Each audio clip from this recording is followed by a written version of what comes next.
అహ్మదాబాద్ నుంచి మాట్లాడుతూ ఉన్నాను. ఇక్కడికి వచ్చిన ధ్యాస అంతా ప్రవీణ్ పగడాల కేసు ఏమైంది అన్నదే చాలా తొలిసేస్తున్న విషయం.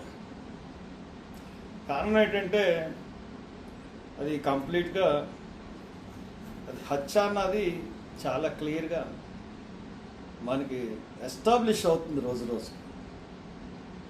ఎందుకంటే పోస్ట్ మార్టం రిపోర్టు 3వ రోజు ఇస్తా అన్నారు. కానీ నిన్న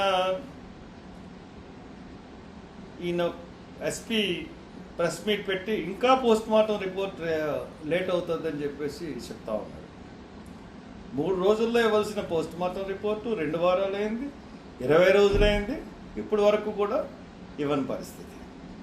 దీన్ని మనం ఏ విధంగా చూడాలి? ఒక యాక్సిడెంట్ కేసుకి ఇన్ని రోజులు ఇన్వెస్టిగేషన్ చేస్తారు ఎవరన్నా? పోలీస్ డిపార్ట్మెంట్ చేయరు. ఎందుకు చేయరు? ఇమీడియట్గా యాక్సిడెంట్ అంటే తెలిసిపోతుంది కాబట్టి చేయరు.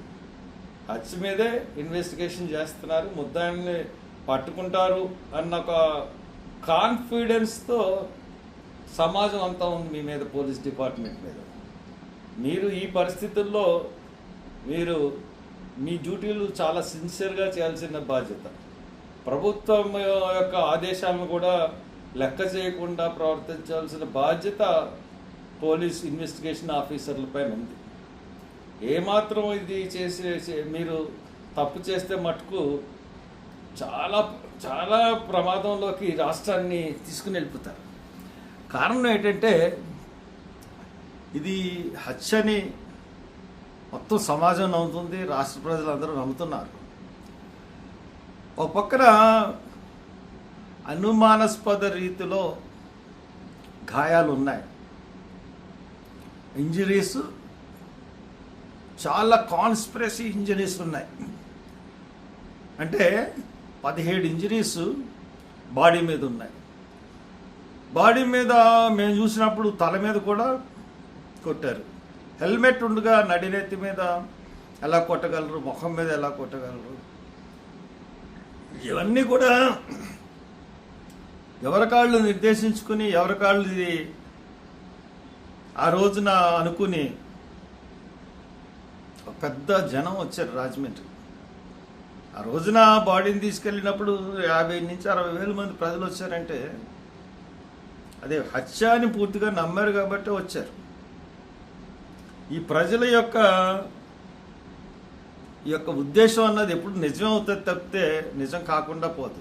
ఇది ఎట్టి పరిస్థితుల్లోనూ ఇది హత్య ప్రకారమే ఇది చూడబడాలి. పైగా ఈ దర్యాప్తులో భాగంగా ప్రవీణ్ పగడాల ఇంట్లో ఉన్నటువంటి హార్డ్ డిస్క్ పట్టుకెళ్ళిపోయారు. అంతేకాకుండా బ్యాంక్ అకౌంట్ సీజ్ చేశారు. మరి అన్నీ అన్అఫీషియల్గా తెలుస్తున్న విషయాలు ఏంటంటే ఆయన అకౌంట్స్లోంచి 6 కోట్లు సీజ్ అయ్యిందని ఆ రోజున.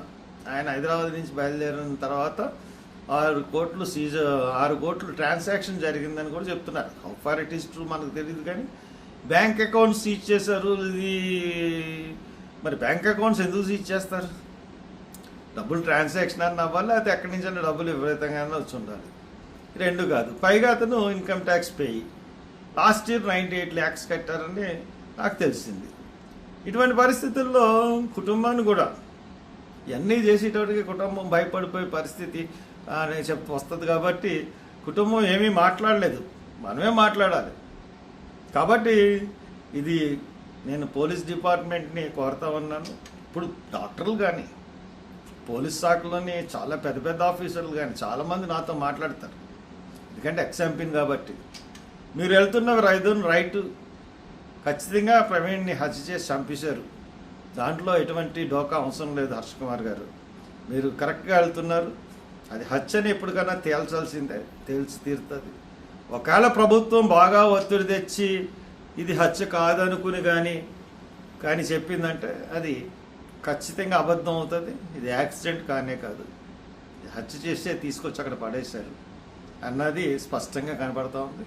కాబట్టి పోలీస్ డిపార్ట్మెంట్ని నేను కోరుతున్నది అంటే ఇమీడియట్గా మీరు హత్యని డిక్లేర్ చేసి దోషుల్ని ఎవరిని పట్టుకున్నారు, ఇప్పటి వరకు ఎవరన్నా పట్టుకున్నారా లేదా, మీ అనుమానంలో ఎవరున్నారు, ఇవన్నీ కూడా ఇమీడియట్గా బయట పెట్టాల్సిందిగా కోరుతాం. నమస్కారం.